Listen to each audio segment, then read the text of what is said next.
Hello, Edgewood family. I wanted to take a few minutes this afternoon to talk to you about a platform that we are going to be using as part of our commitment to promoting virtual learning for our students here in Edgewood ISD. As you know, the current pandemic that we are experiencing has now required us to do remote learning. And because we are committed to the education of your child, we want to make sure that we use some features that will enhance the learning of your students. So here recently, you're going to hear about a feature called TechTok that you're going to be getting more information on. And I just wanted to, first of all, thank you for exploring the possibility of using that. Remind you about our commitment to supporting student learning, and also just making sure that you understand some of the benefits of using the program. The first being that TechTok, like anything else, is an actual reading. It requires you to read. And so any type of reading that students do promotes critical thinking. It also allows our students to develop soft skills and soft skills are those skills where students work with other members of their learning community to develop things like teamwork, critical thinking, and actually developing a product that they have to deliver back to the teacher. So the platform allows us to continue to teach your child, and we appreciate the commitment that you're also giving us by helping your child use this platform. The final thing that I want to share with you is that we would also like to remind you as a parent to help us develop good digital citizenship in our students, to make sure that they're responsible and that they don't maybe take any wrong turns in terms of how they use the software and, of course, the internet as a whole. So parents, again, thank you for this opportunity. We appreciate your efforts. We are working together with you to educate our children here in Edgewood ISD. And thank you again, and hello, and God bless you. Thank you, Dr. Hernandez, for supporting TechTok. TechTok is our technology initiative that ensures students and families are comfortable with the technology and that they are ready to get started with a successful virtual learning school year. We want them to jumpstart by reading books and ensuring that they know what it's like to be cyber safe. My name is Kimberly Jet Gonzalez, and I am the Director of Instructional Technology. We can be reached by email at instructionaltechnology@eisd.net.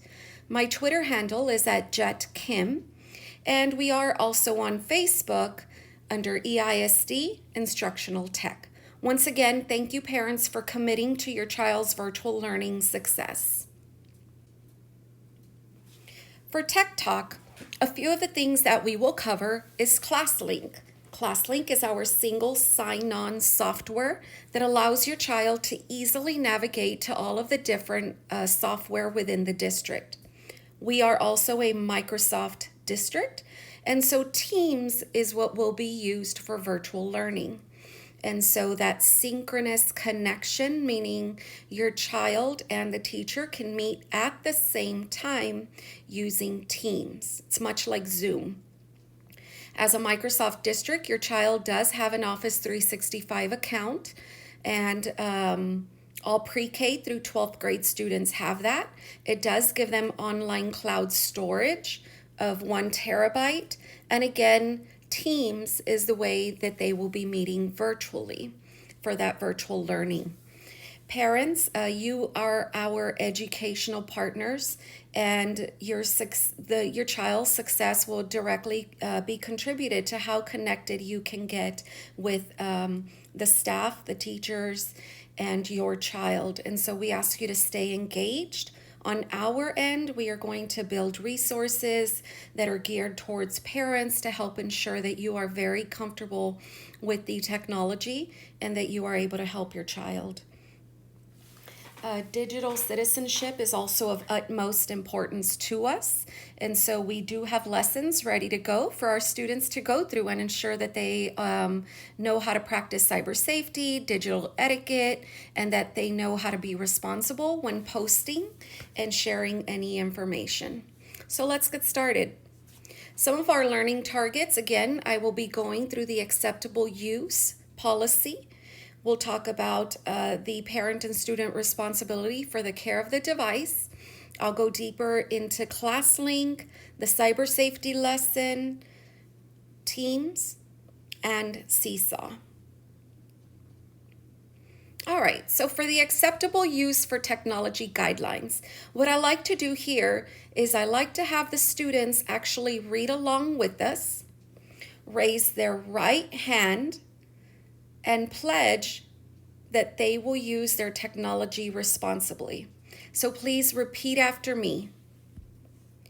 I will use my technology for educational purposes.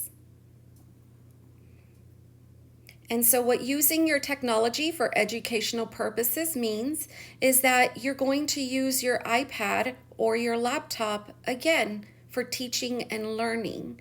And so although you may be able to, during your downtime, read some books and email, we want you to do that for learning purposes, okay?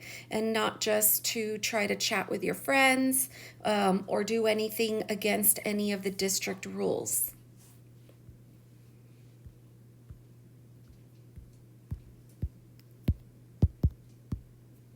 Oops. I will be responsible for my iPad or laptop. I will be responsible for my iPad or laptop. And so what that looks like is you are always taking care of your device. You don't lend it out to anybody else. Hold it with 2 hands. Don't throw it across the room or at anybody. Always know where your device is at. And keep it away from water, drinks, and food. Okay? Be responsible for the care of your device. I understand that websites and activity is recorded and that I do not have privacy. And so parents, what this means, it's not literal. It doesn't mean that there's a record button on the iPad that always has its eye on you. What it means is that the district can see any of the searches that are going on the device. And so if there is anything inappropriate that is being searched or that the devices are being used for, the district can see that on the back end. And so there is no right to privacy on these devices. They are district property. And again, there is no right to privacy, so you cannot assume that there is any privacy on the device or when using the device. Also, I will not bypass the network. I will not bypass the network. And what that means is you may find that when the teacher wants you to go to a website, there's a chance it might be blocked. We have the responsibility of ensuring that our students cannot get into any websites that they're not supposed to be in. And so sometimes the blocking mechanism just kind of overblocks things. And so if that is the case, then you just need to let your teacher know that they cannot access the website that you were asked to go to. And they will contact technology to get that taken care of. But by no means do we want anybody to try to go around or circumvent the blocking. Also, we are pledging that we will use our Seesaw or Teams to communicate and collaborate with other students and teachers.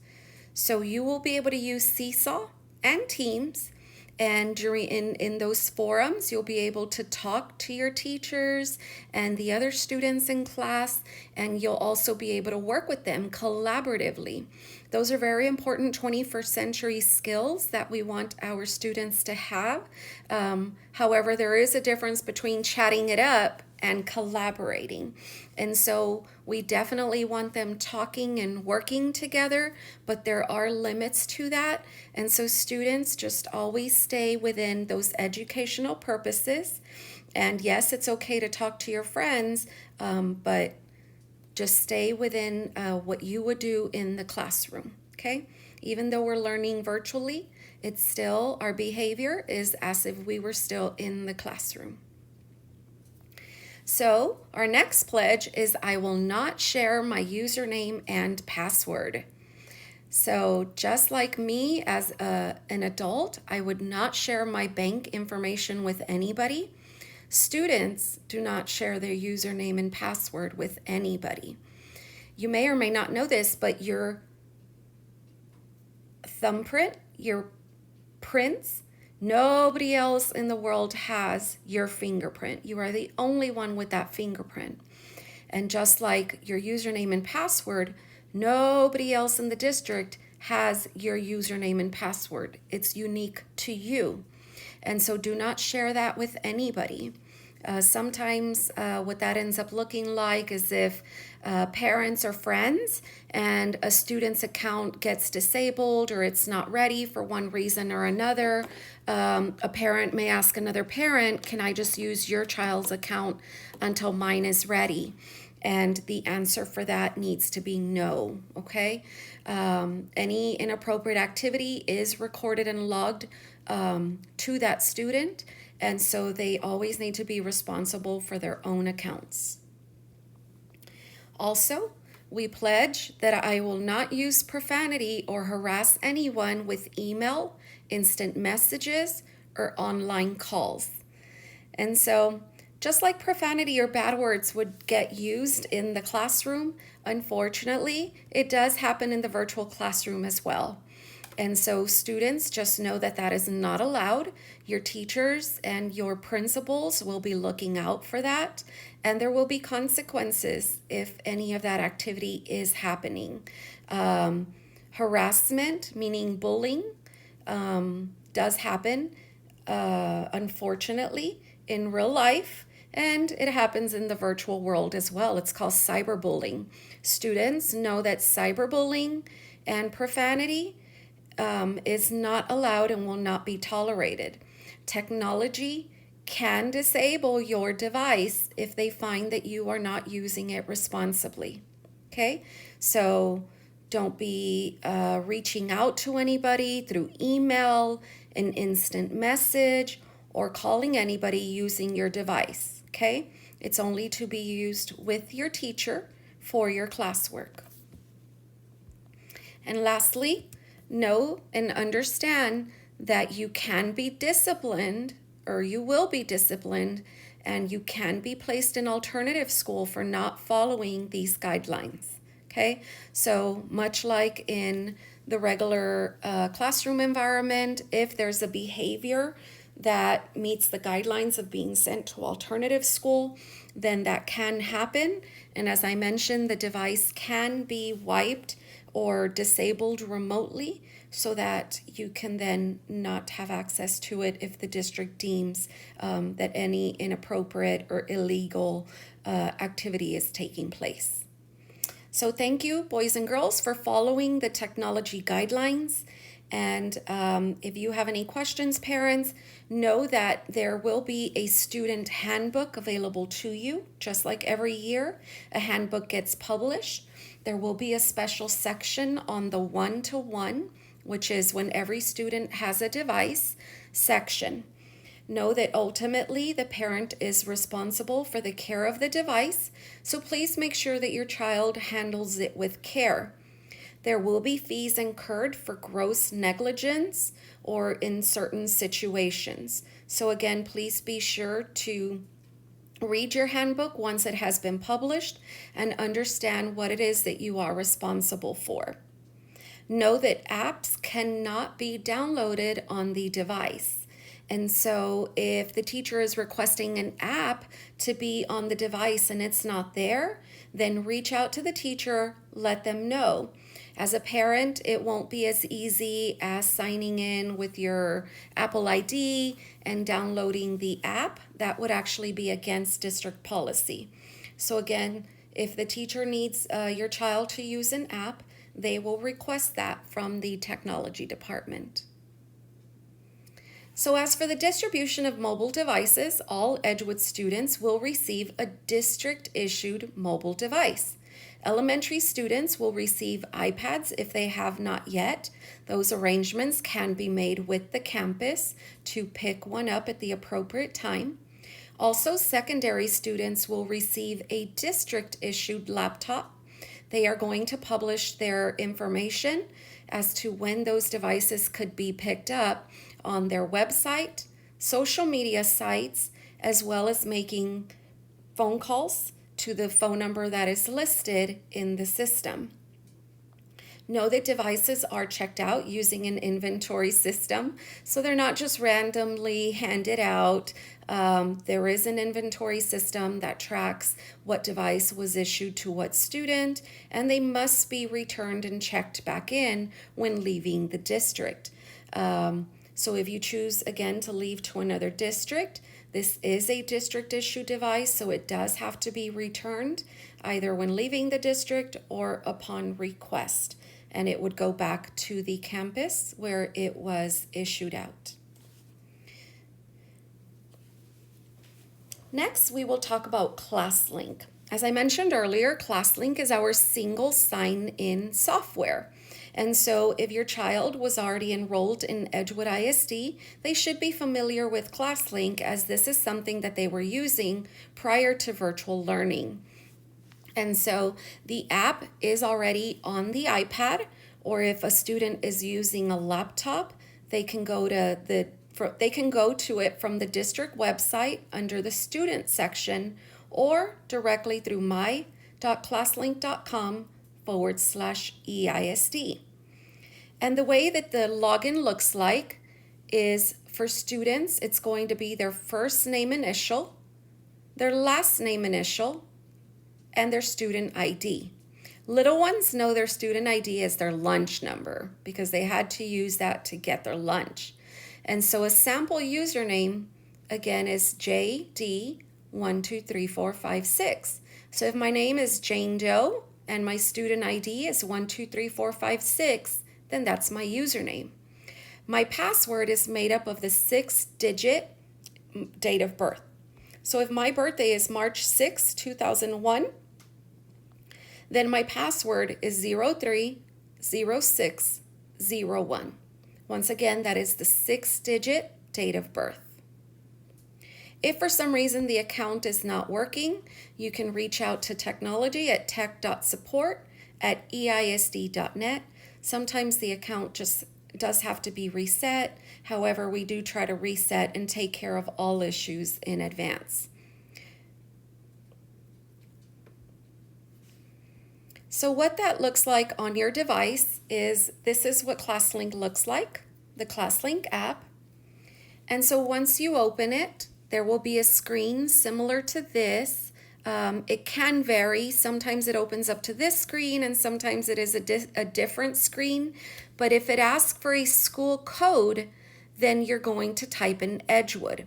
Even if it says optional, the school code is Edgewood.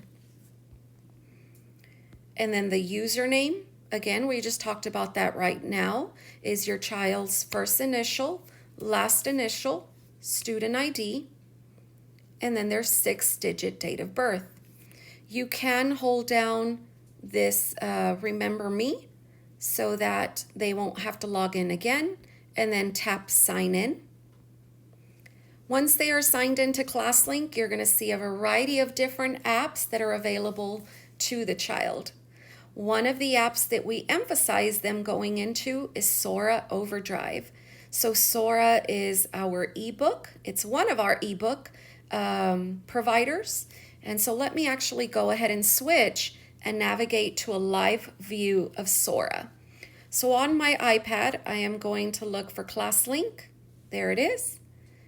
And once I open that, let me hit backspace.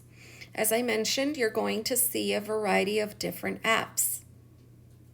If you know the name of the app that you're looking for, you can use the search bar on the upper left-hand side and type the name of the app.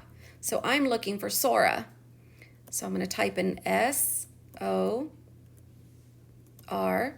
and there it is, Sora Overdrive. So if you go into Sora, you are going to see the dashboard. And so if you're in the home button, this is basically what it's going to look like. If you go to Explore down at the bottom, then you will see books that are available to our scholars, our students. And so there are some books there that you will see. But on the left-hand side, you'll see that there's additional books. And the books the book recommendations are according to your child's grade level. So if they're in elementary, they're not going to get recommendations for high school books. They're going to get recommendations for elementary level books. And so if a book looks interesting to them, for example, I see this Miss Marvel and I want to read it, you can tap on borrow. And that's it. You are in the book. And so you can start reading. If you want to go back to read another book, on the upper left, you're going to navigate out. And sorry, I'm having some issues tapping on my device. Let me hit the X. So let me go back into Sora. There we go. If a book sounds interesting and you want to read it, or you want to know a little bit more about what it's about, you can tap on the book and there's a synopsis or a summary of what the book is about. On the left-hand side, you'll see information such as the reading level. And again, you can read more and see if it is interesting. Notice that this book does have headphones on the right-hand side.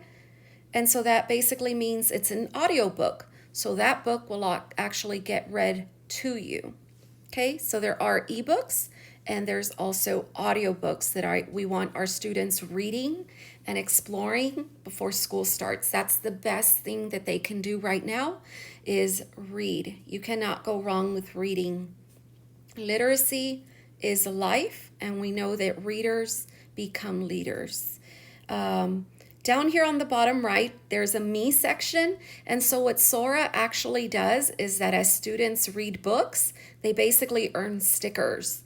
And so if they read a certain book, after so many books, they're going to get a pop-up, which is a sticker just acknowledging their accomplishment. And so this right here is Overdrive, and that has some books. However, what we want you to do, and this is something you would have to configure your device with there in Sora, is you can go to the upper right-hand side where the menu is at, and you can add a public library. Add a public library. And so if you type your zip code, you're going to see the San Antonio Public Library. Tap on This is my library. And then what happens is you now have access to the San Antonio Public Library ebooks. And so there we have thousands more books that are available for us to read. And so I have yet to see a book that I'm looking for that I don't have access to. So I know that especially our elementary students love to read Diary of a Wimpy Kid and Amulet. And so if I go up here to the search and I type Diary of a Wimpy Kid, there's all of the Wimpy Kids. And so parents, you do not have to buy books. They are all here for our students to read. Earlier, I mentioned that the ones with the headphones mean those are audio books. And so the student can just listen to the book. There are books in all kinds of languages.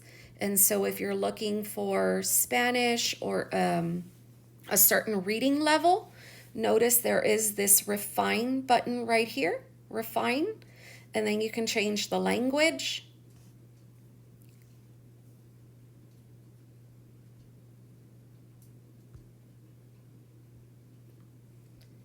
And there's other general settings here, such as dyslexic font and high contrast for students who need the text bigger. So feel free to explore there within Sora. Again, if you switch to the San Antonio Public Library, you're going to get even more options. So again, before school starts, we want students reading. Read, read, read, read, read. The next best thing that we want students doing is getting into their cyber safety lessons.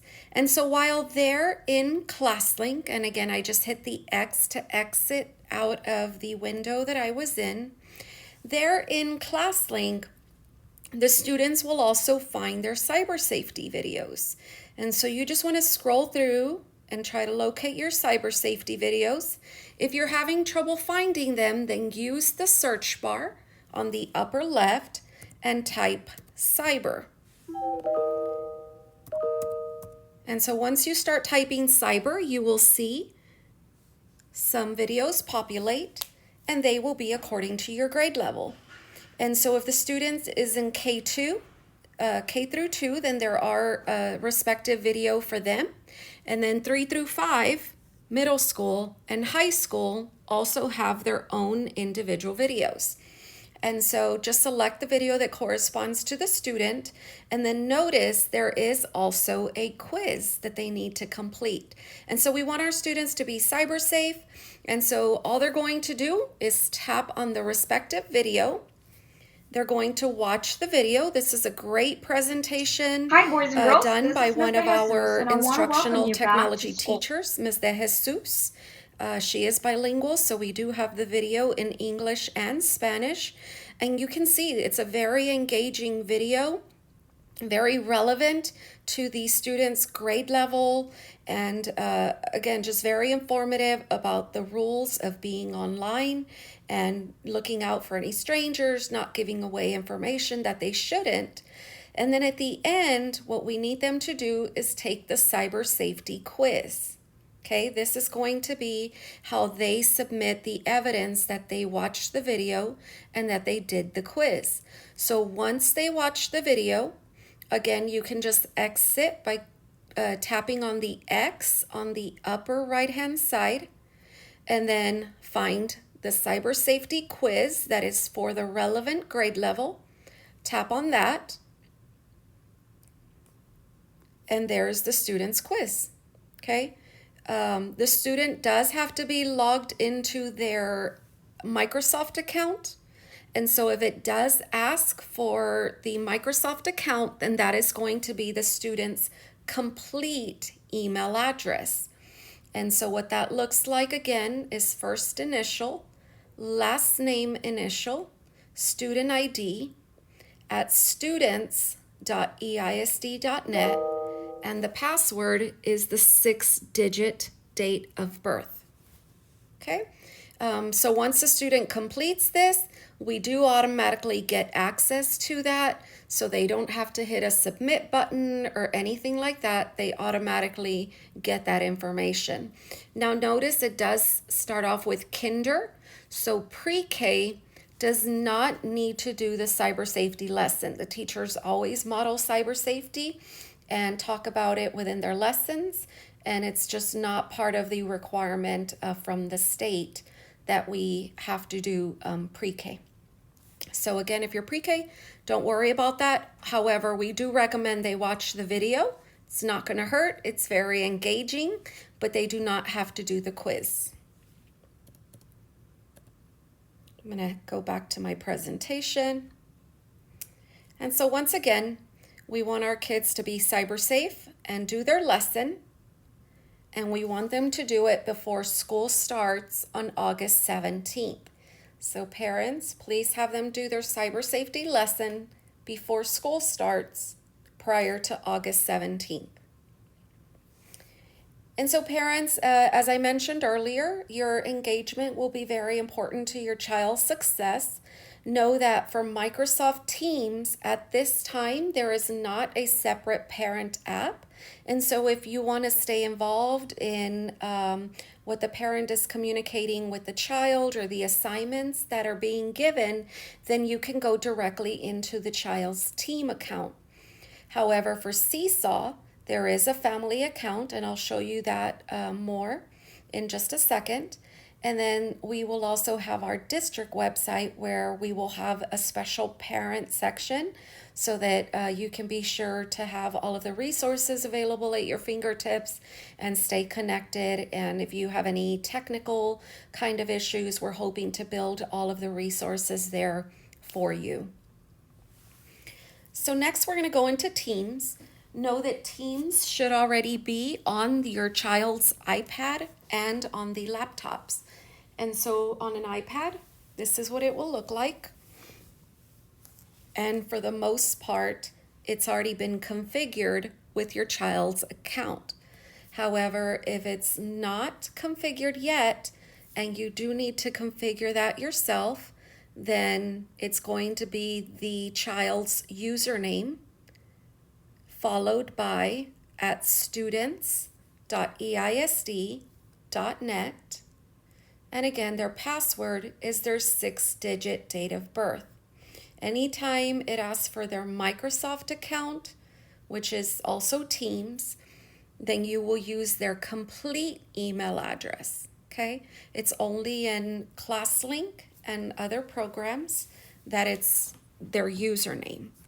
But if it's for Microsoft, then it will be their complete email address. Okay? And so again, if you need to sign into that, just go ahead and sign in. And it usually does keep them signed in. Teams will mostly be used for the face-to-face synchronous learning. And so through Teams, the student will get an invite at a designated time. And so the button will look similar to this, and they'll just tap on Meet, and they can meet with the teacher at a designated time. If the teacher wants to issue assignments through Teams, which this typically happens for older grade levels, but if the teacher wants to issue assignments through Teams, then the student will see it like this on their dashboard. They'll be able to see what the title of the assignment is, when it's due, and they'll be able to tap on View Assignment to look into further details for the assignment. And there'll be a turn in button that they can turn in their work to. Again, the teacher will go over all of this upon meeting with the students, and there will be directions as to how they can submit their work. Just so that you know, on the teacher's end, this is what they see. And so they can see the list of assignments, they can see how many students have turned it in. They can actually go into the student, provide instant feedback, grade the assignment, and again, you instantly get that feedback. The asynchronous part of the learning will happen in Seesaw. If your child was in Edgewood at the beginning of the virtual learning process back in March and April, then you more than likely used Seesaw for Schools. Know that there are 2 different apps. We did find that some parents were trying to use the student app rather than the parent app, or they were trying to use the parent app for students, and it became a little confusing. The student iPads should have Seesaw on them, and that is what the student will use to submit their work and do their assignments and create their presentations. However, for parents, you're going to want to download the Seesaw Parent and Family app on your personal device. So on your cell phone, through your app store, just download the Seesaw Parent and Family app. And once you have that downloaded, you're going to want to wait for a code from your teacher. And so keep in mind though, teachers do not start until August 10th, and school does not start until August 17th. So it's somewhere in between that time period that you'll get the code from the teacher to actually get connected.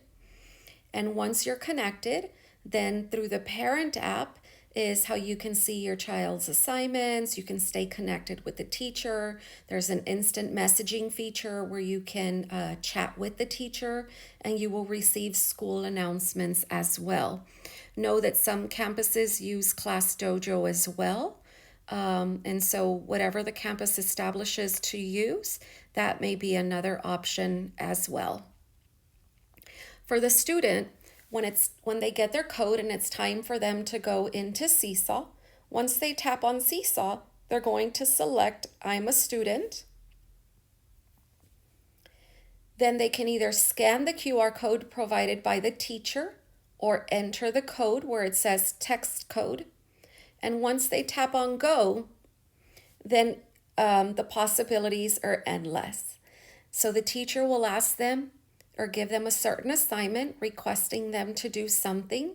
Some of the capabilities that they will have is taking a photo, so they can do a scavenger hunt around the house as they try to find shapes such as circles and squares, and they can take photos of that. They can also create drawings in which they can write stories and narrate their stories. They can also take video, upload items from the iPad. They can write notes such as essays or stories, and links can also be shared.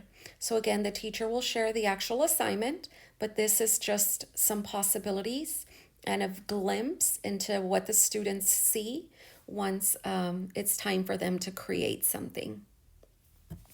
Once they turn in their work to the teacher will have to accept it. And once the teacher accepts it, it's up to the teacher if they want to keep it private. Just like when work is turned into the teacher, sometimes they keep it private. However, other times there's work that they want to share. And so if the teacher does want to share that, she can publish it to the blog. And it's there in the blog that you'll be able to see other students' work. And when it is published as a blog, that gives them the ability to communicate and collaborate with each other. They can like each other's work, they can post positive comments, and then just everybody can see what the creations were and what the presentations were. So there's a lot of capability with Seesaw.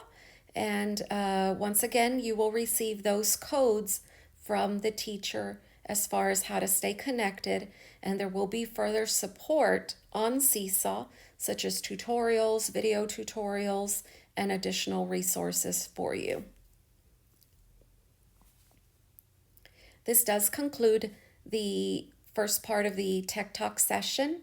Know that for any technology support, we will be building our website so that we have resources specifically for parents and for students to be able to navigate through and try to self-help if the teacher is not available. However, your teacher will always be your best support. A lot of times teachers have encountered a problem and they have figured it out before technology even knew of the problem. And so your teacher, again, will be the best immediate support. If the teacher cannot help, then the teacher will reach out to the campus technology teacher who is available to the campus, and they will try to work on that problem together. They will seek technical support from the technology department and submit a work order for you if necessary.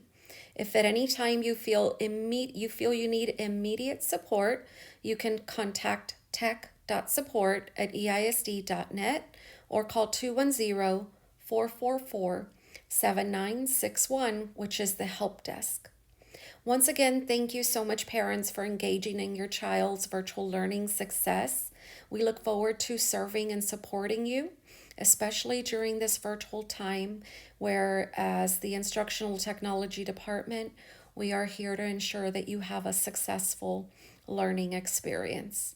Once again, thank you so much.